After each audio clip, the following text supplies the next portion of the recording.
Welcome to my channel. This is an indication of some of the things that I cover on a regular basis in my videos. If you haven't already subscribed, please feel free to do so, and don't forget to click the little bell so that you'll get notified of future videos. Please feel free to share my videos on your social media, and I hope you enjoy the video which follows.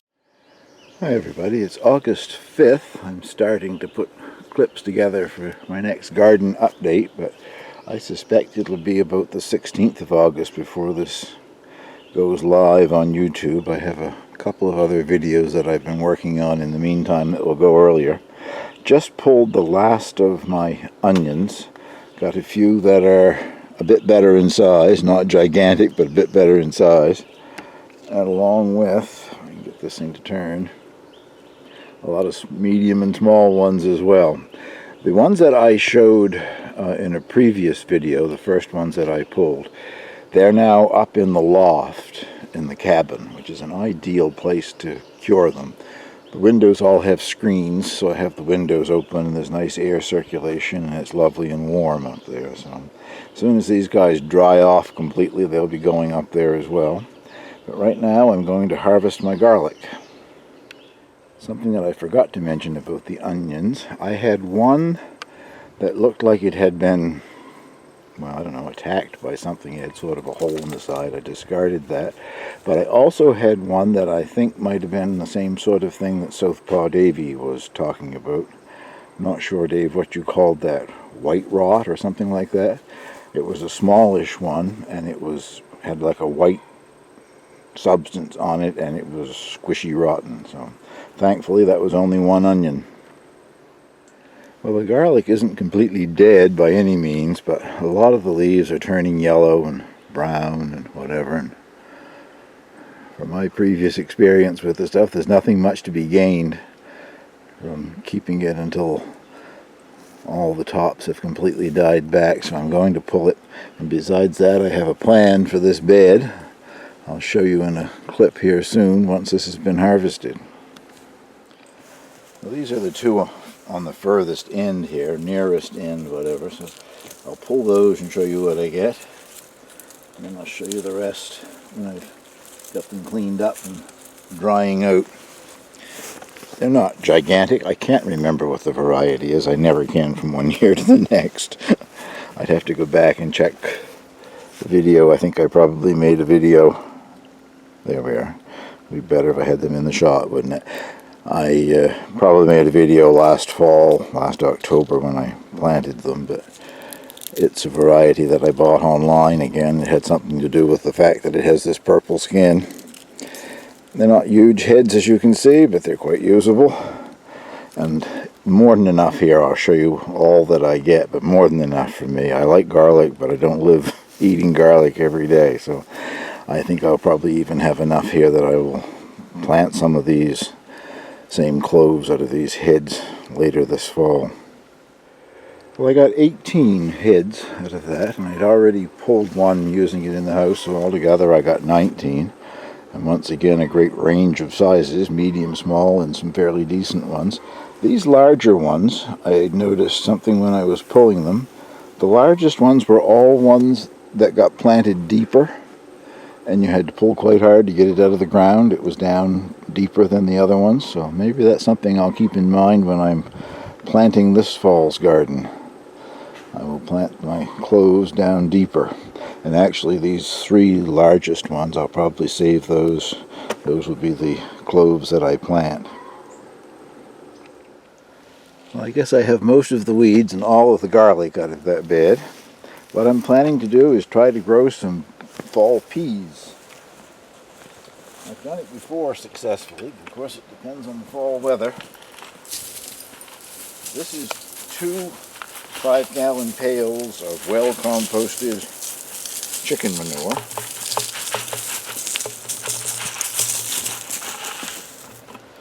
Almost the last of my well-composted manure. No fear, there will be more. The girls produce it on a regular basis.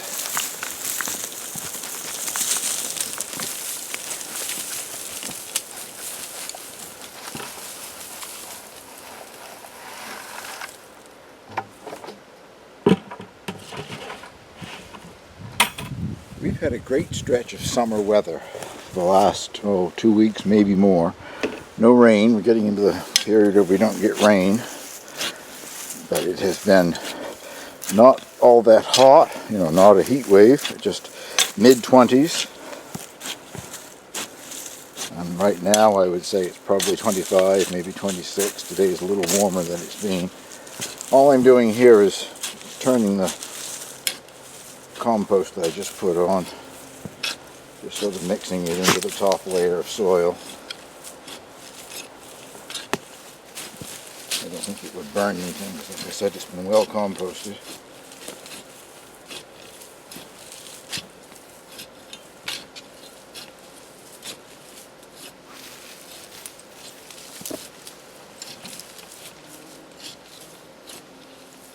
I'm growing an heirloom, open pollinated variety called Homesteader. Get them in my pocket, I think I'm right about the name. Yes, Homesteader P. I got them from the Annapolis seed company in Nova Scotia, where I get a lot of my heirloom seeds.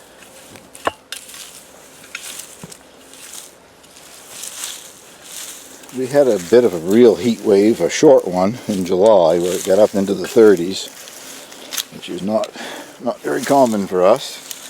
But once August got here, it just cooled down a bit. And when the end of August arrives, it really cools down. I mean, we don't get frost. Many times we don't have frost in September at all. We can get frost in September, but I've seen years when we're waiting into late October without frost. And peas will withstand a bit of frost. So, any luck at all, I'll get some nice fall peas out of this. That's the seed packet, if you can read it, if I've got it focused. This company always sends a free packet of seeds, or almost always. Just something interesting for you to try. Well, this time I paid for one package of these pea seeds and I got 2. They're very generous people. I'm not going to plant them in long rows or anything. This bed's about 2 feet wide, so I'm just going here, there, and everywhere and pushing them into the soil.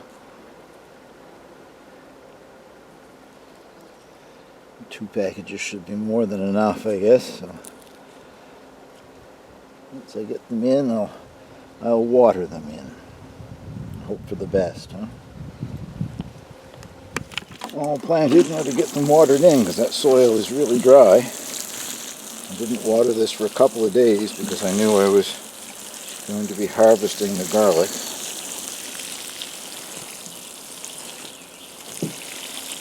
These are sort of a medium height pea. On the package they say waist high. So they're not like a tall telegraph or anything like that, but they will need support. So I've got to cut some small branches of some of the trees around here, I guess. And the peas are up and growing. Put some brush in the row for support. That will do for right now, unless I water them again this evening. This bed is in partial shade right now, but it's in full sun most of the day. Yeah, there's another spot here where it will come into full sun yet part of the day, but there's some higher branches up there that are partially shading it right now. Well, before I leave this area, I have to show you my parsnips on the left and carrots on the right again. I have not pulled any of the parsnips because you don't pull a parsnip until after there's been several hard frosts anyway. That sweetens them up, but I don't know how big they're getting. But I haven't cooked any of the carrots yet, but I occasionally pull one and eat it raw in the garden, and they're getting much longer. The last one I pulled must have been 9 or 10 inches longer, but still quite slender. That may be the variety. Maybe they don't get longer and fatter. I don't know. But I have company coming about the time that this video comes out. My sister and her granddaughter coming for their annual summer visit. Look forward to it very much. But we will be harvesting them then for sure. Her granddaughter, my great niece, loves all of the fresh vegetables out of the garden, so that's when the first carrots will be cooked, I guess. It's time for the traditional picking of the first ripe tomato. This is a cole, the first to ripen. I guess I have about 1 or 2 on each of my 5 cole plants that are close to ripening. I've been leaving this one to make absolutely certain that it was completely vine ripened, and of course I've left it 1 day too long. I watered them last evening. If you can see, the skin has started to crack on it, so it's done all the growing and now it's trying to destroy itself. This is on a clump. I didn't really prune the coles like I'm doing some of the other ones. I'll show you in a minute here, but I did prune a lot of the tomatoes off of this particular clump, which is now down laying in the soil. I left 4, if you can see that. There would have been 7 or 8 or more. And the first one here has grown much larger. The others are, well, only marginally larger than what's on the other plants. And there it is, with its skin split, unfortunately. I'm sure it will taste good, though. This is the Wenzel. That was the first tomato blossom to appear in here in the hoop house.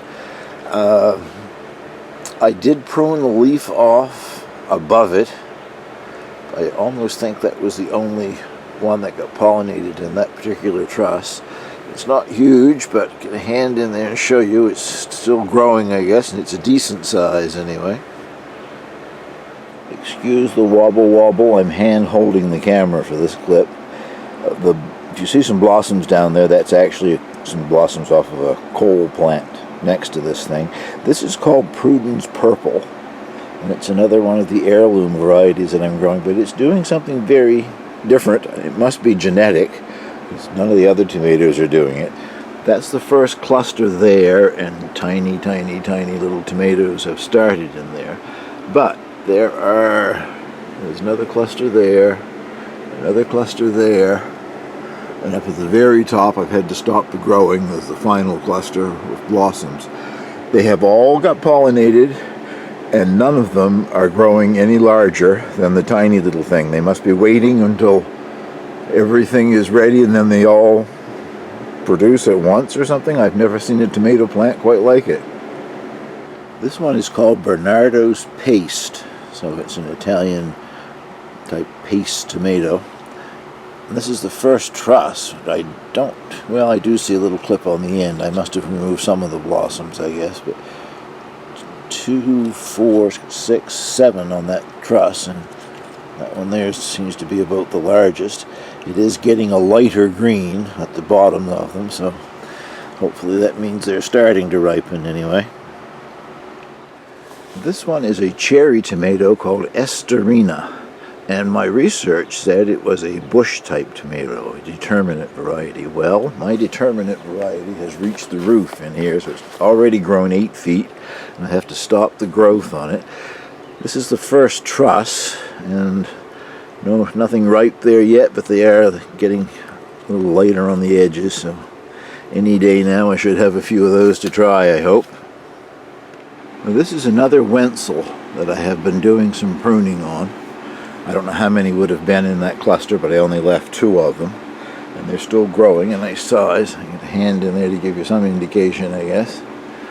They're not huge yet, not like those lovely things that Southpaw Davy has been making sandwiches out of. His are gorgeous, but hopefully there's enough time left here, I guess, with some extra heat here in the hoop house that I should get some of them ripe. I'll have to show you the one up at the community garden too before this video is over. It's doing very well. This one is called Tribes Tobique. Tobique is a river, an Indian name or native name here in New Brunswick. I'm not quite sure what it might actually mean, but the man's name was Tribe, who found this growing wild along the river somewhere, saved the seeds, and has propagated them, and I bought some. I have pruned that particular clump. I'll show you. They're not huge, but they're only supposed to be like a salad tomato. Now I'll show you a clump on this same plant that I haven't pruned, and he left all of them growing. Pruning certainly has made a difference in the size. Leaving the entire clump, I do take the little dead blossom things off. Leaving the entire clump, and the tomatoes are more a large cherry size. This is one of my King of the North, sort of a bell pepper type that's supposed to do well in our northern climate. Just starting now to produce. That's got two that are starting to grow nicely, and a number of smaller ones up further up. So I'm hoping, Dave, that I get something similar to what you're producing in Switzerland. This is my beets patch in here in the Hupos, and they have done marvelously since they were transplanted. I'm not sure, maybe 3 weeks ago, not all that long anyway, and they've really produced great foliage anyway. First time I've ever grown them in sort of clumps. There's 3 or 4 beets in each clump, so that will be interesting to see what comes out of it. The 4 cucumber plants in here have done wonderfully. By the time this video comes out, you will have seen 2 pickle videos. The last one was the French cornichon. Came out a few days before this video does, and just amazing. There's only 4 plants in that area, and incredible the amount of small cucumbers I'm getting, and I'm picking them purposely when they're small. But as I've said numerous times before, the varieties that I'm growing are parthenocarpic, which means they're all female flowers that don't require pollination to produce a cucumber. And if they're grown in an area where there isn't any other cucumber variety that has male flowers, they'll also be seedless. If they manage to get cross-pollinated by some other variety that has male blossoms on it, then they of course will have seeds too. Hopefully you can see what I'm trying to show you. 1, 2, 3, 5. Probably, well, they're all in the shot or not, but there are 5 sunflowers growing on the outside of the cage that I'm growing my cucumbers in. Some of them are Russian giants and some of them are American giants, so which one is Putin and which one is Trump, I don't know. But they're doing well. I'm pleased with them. Hopefully they bloom before frost kills them this fall. But if you aren't watching Southpaw Davy's channel, go have a look at it. You've got to see the ones that he's grown. These seeds came from him, so he's grown the same variety. But my, so it must be 12 feet tall, at least, one of the ones that he was standing under. What I'm trying to show you here is that the cucumber is climbing. In the foreground is one of the shorter of the sunflowers, probably 3.5 feet tall, and coming above it is one of the cucumber vines, doing an excellent job of climbing this fence like I had hoped that they would. That will keep the cucumbers that develop well out of reach for slugs, I hope anyway. Some of my squash plants have grown enough that they have started to bloom, and I've even got a few squash started. I don't know what this variety is. As I've said before, my wonderful indelible pin that I wrote on all the tags with wasn't so indelible. It all washed off in the rain. I hand pollinated this one yesterday morning. It still has the blossom on it. Hopefully, in focus there, you can see down below there is a little yellow squash, and it was yellow before I hand pollinated it. I'm thinking this might be a lower Salmon River. The other variety that I'm growing is small blue Hubbard, and that's not shaped like a Hubbard at all. And I'm also growing spaghetti squash, and that's not a spaghetti squash. I'll get in there and move the leaves a bit just in case that isn't in focus.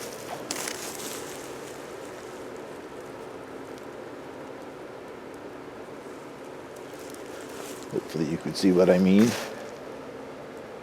This is the Italian zucchini type squash, Cucuzella, and it has had a lot of male blossoms, but finally it had one female blossom a couple of days ago, and I made sure that got pollinated. So I have my first summer squash growing, and these plants have really appreciated the Miracle Grow that I've been giving them once a week. They've just gone bounds. I'll show you a close-up, back-up look at them. There's only 2 plants there, and they are beautiful. Sort of getting photobombed by Angel. I think the potato plants have finally started to deteriorate some. I still have never emptied one out to see what's down below. They're not as dark or green as they were, and they sort of have flopped over a bit, but we've had a number of thunderstorms with heavy downpours could be responsible for why they're kind of laying down a bit. However, later this week, my sister and her granddaughter arrive, and I know from experience that my great niece loves to dig through the potatoes to see what's there, so we will be doing a potato reveal soon and get to try them and see what they look like and how big they've grown, etc. This is the patch of turnips, I call them, rutabagas or Swedes you might call them. Holes in the leaves. They are a member of the Brassica family, so it could be the cabbage looper. Not terribly concerned about it. It hasn't done enough damage that it's going to kill anything, and I don't eat the leaves anyway. I guess they are edible. Some people cook them and eat them, but tried it once, didn't care for them. And I don't know, these are doing okay. The ones up at the community garden were in a week or so before I could put these in, and they're doing much better. So if I get small turnips, I won't know until sometime later this fall. This is the larger of my winter squash. Not exactly certain of the variety. I'm guessing that it may be a spaghetti squash. A ripe, ready spaghetti squash is kind of a blonde color. It's sort of shaped like a rugby ball. If you play rugby, I don't. But get a hand in there to show you the size. And that has done that in about 10 days since I hand pollinated. And that particular grouping of plants, there were 2 more a couple of days ago that I hand pollinated. I'll see if I can show you what they look like. There's 4 plants there, and they're all the same variety, whatever it is. This variety is next to the one that I just showed you. It's 4 plants again, all the same variety, and they're starting to really put out runners. And a number I've seen on the runners, small female blossoms. None of them have bloomed yet, but any day now. So I am hopeful of a few winter squash. Well, the fall peas that I sowed a week ago today, I think. I don't think I've said or not. This is now the 12th that I'm putting these clips in. Have started to come up. The variety was called Homesteader. So, at least I've got germination. This bed was attacked by the coons, and 2 of the squash plants were dug up and destroyed. And they're not as vigorous anyway, but they are still alive, so hopefully I'll get one off it to find out what they are. Well, that I think will probably conclude the bit from my garden here, and I'll add some clips now from the community garden and then get this uploaded. Well, I'm at the community garden. I thought I'd give you a look at it from a different aspect. All the plots and the hay bale gardens are over there. Scarecrow is a recent addition, and that's sweet corn growing in front of the scarecrow. And where I am standing is hopefully going to be a pumpkin patch. I've never seen so many male blossoms. I keep looking when I'm up here to find a female blossom, and so far I haven't seen one. That's a little closer look, looking down through the raised beds and the straw bales off to the right. Start by giving you a look at my plot. On the far right, those are my turnips from up here, same ones that I started from seed and grew seedlings that are in my garden down home, but these got planted out at least a week before the ones in my garden back home. I had to wait for the peas to finish before I could plant them home, and finally the peas finished here too. They were covering everything up. The row of beets had really been dwarfed by the peas, but they seem to be picking up a bit now. And the potatoes, you can see there, they've kind of flopped over here too, but they still look healthy and green and growing, so I'm not pulling anything yet. I guess I've shown you my scarecrow before, haven't I? This is the Wenzel up here, growing outside rather than in the hoop house. And I've been pruning them as well. I've taken the leaf from above each cluster, removed it, and I've limited how many are being allowed to develop in each cluster, but those are almost as big as the ones back home. I'll get a hand in on them here.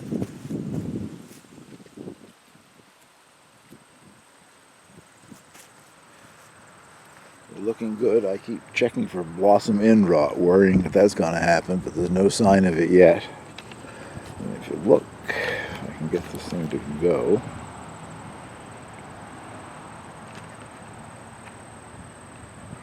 That's the top of my sunflower, and sort of behind the top of the tomato plant there. I guess I finally found it. I don't know if it's a Russian or an American either, but it's doing quite well. I had to put a stake. We had, like I said, a number of thunder and lightning storms with heavy downpours. And I came here one day and it had been sort of tilted over, and the stem wasn't even growing straight anymore. It was sunflowers follow the sun, is how they get their name. But within 24 hours of staking it, it straightened right up again. So hopefully I will see some sunflower blossom here at some point. I have two of the European gherkins growing here. I picked a couple off of it the other day, and I'm going to take the rest that are available right now and take them into the kitchen here before I leave.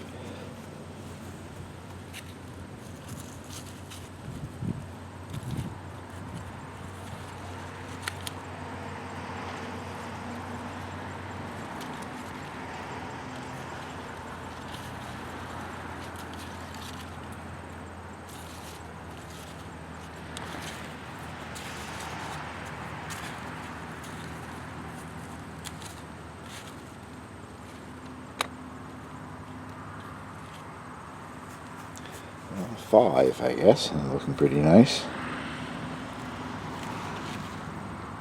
The last thing to show off in my little plot here is the Aztec Rainbow Hot Chili. I have the one back in the hoop house has finally had a few blossoms and has a few tiny little peppers starting, but if I can get one of these out to show you, this has got some that are coming along nicely. That shows on the camera or not. I'll leave the clip in whether it does or not. It's not that big, but I don't think they grow that big. And at this stage it's purple. They change colors a few times. The one in the hoop house is several times taller, but it's been slower producing flowers. Well, let's look around at some of the other plots here. This plot has been amazing. It's chard and beets and potatoes.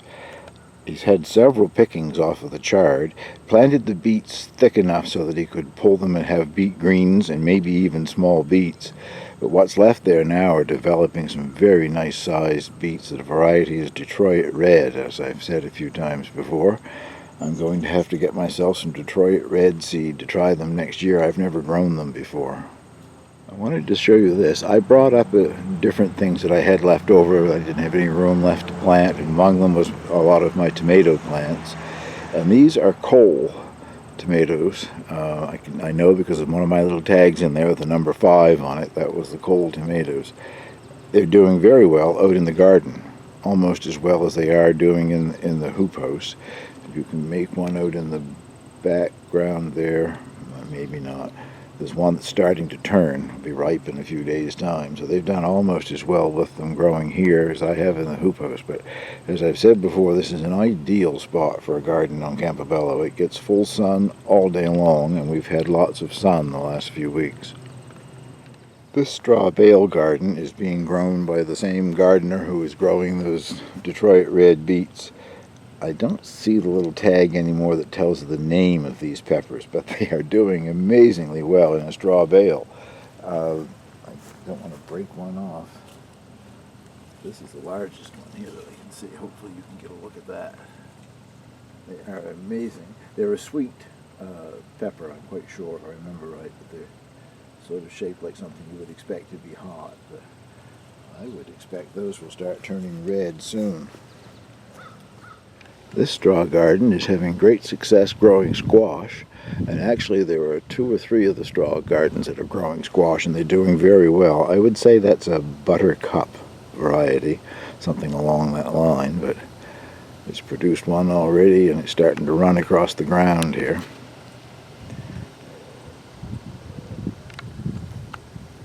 This straw bale garden is next door to the one I just showed you, and once again having great luck with squash.